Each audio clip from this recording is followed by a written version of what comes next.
going. Don't just stay within walls and confines of religion, but get out of the box and seek ye the Lord and find Him and do what God's called you to do. Hallelujah.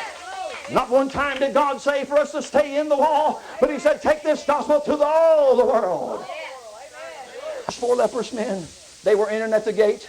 They weren't allowed to go in, and they said it like this: why sit we here till we die? If we say we will enter into the city, then the famine is in the city. We're going to die there in the city. Famine's there. If we stay here, we're going to die. Famine's here. If we go to the hands of the enemy, they might let us live. If they let us live, we live. If they don't let us live, they're going to kill us, and we're going to die.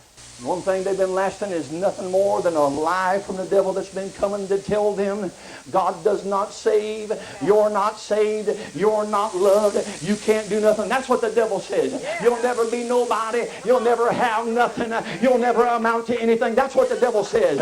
Pastor, you'll never see a church grow. Preacher, you'll never preach again. You'll never have a tent. You'll never have a ministry. You'll never see your loved ones. But I believe my testimony lets me know the devil showing up is a liar, because Jesus saved me and Jesus healed me and Jesus has provided for me, and what He's done for me I know He can do for you. Come on, somebody.